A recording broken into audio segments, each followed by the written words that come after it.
What's going on, everybody? Mortem here, this time bringing you a look at some upcoming indie titles I'm looking forward to myself at the very least, because while we continue to wait for release dates for the, I would say, bigger titles for the back half of the year, I'm simply here to remind you that there's also a ton of small indie titles coming up that I think are going to be also very worthwhile to keep an eye on at the very least. And with no further ado, let's go ahead and dive right into it. Now, first up on the list, we have Flint, Treasure of Oblivion, which takes place during the golden age of piracy. Specifically though, this is going to be a TRPG that puts us in the role of a pirate crew, and it's meant to be out sometime this year as well, though no release date. The game bills itself, first and foremost, as a TRPG, so the tactical turn-based battles are a given, and some of the previews they've shown of this see it utilizing a hexagon system, while also hinting at the ability to, of course, influence the fight via various dice throws of sorts, but they're a little scant on the details there. But what really has my interest about this particular title is that outside of combat, there's apparently going to be some proper exploration taking place alongside what they describe as a historically accurate look at a world of piracy. In any event though, I think this one looks pretty cool, and I'm looking forward to seeing how they incorporate a bunch of different elements to actually make something like that work.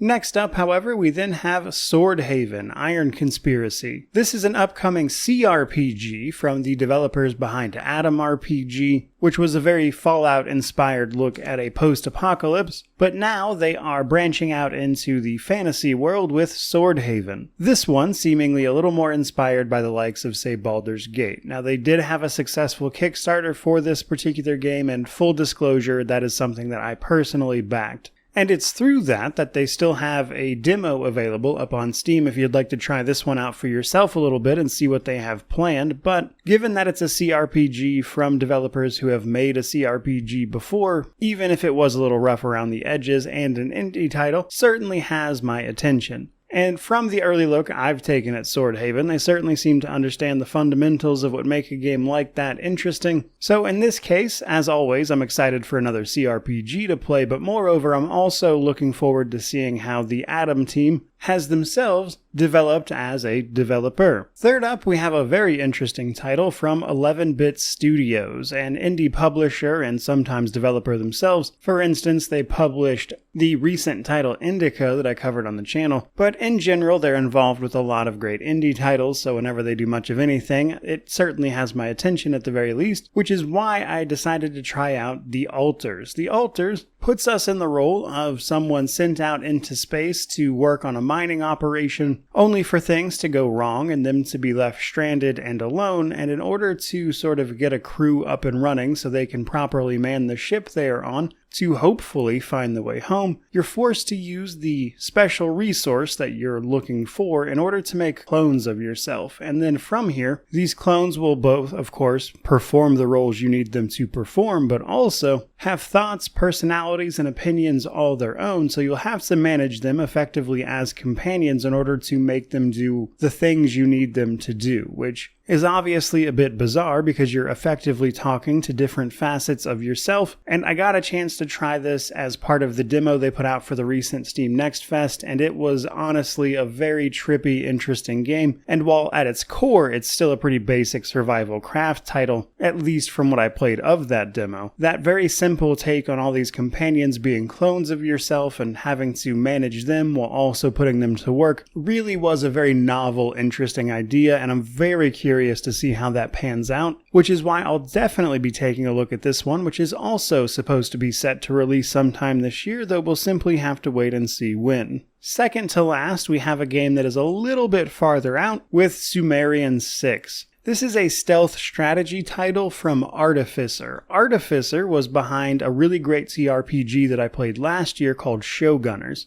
So I was curious to see what they were up to next, and then it turns out that it was a stealth strategy title, much in the way of, say, the recent Shadow Gambit from Me Games, who decided to shut their doors instead of continuing to develop, which means that the pretty niche games that they made, stealth strategy titles, were potentially dead in the water. So seeing someone pick up that mantle and put their own spin on it, I think is going to be really cool. And given that it's from a developer who has made a game that I enjoy a great deal, I'm very excited to see what they can do with this one. This game also has a demo available on Steam right now if you want to try it out for yourself. But if you've played something like Shadow Gambit or Desperados 3, etc., you'll likely kind of understand the gist of it at the very least. But I'm excited to see what someone can do with that genre and how they might be able to push it forward even. Though that does finally bring us to our last entry, which is none other than Warhammer 40k Mechanicus 2. Announced relatively recently at the Skulls event back in May, showcasing all sorts of Warhammer video games, Mechanicus 2 is obviously the sequel to Mechanicus, which itself was a TRPG, and it looks like their big goal with this sequel is to simply expand the features that were available in the first game. So in the second one, we'll be able to play as the Necrons as opposed to purely against them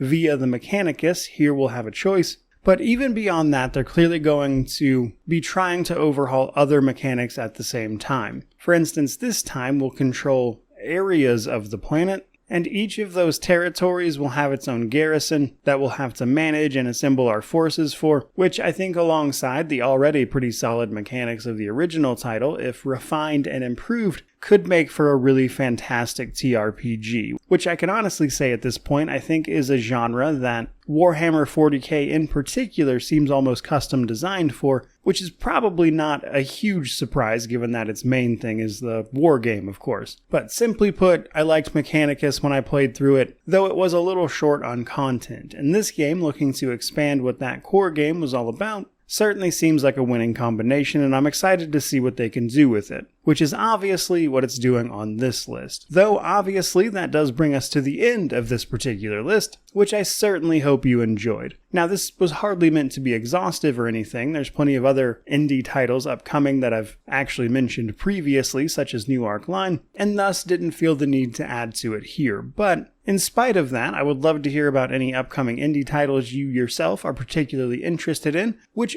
naturally means to like, comment, subscribe, all that YouTube jazz. But regardless of any of that, truly, just thank you so much for watching. I really do appreciate it. May you wander in wisdom and have an amazing day.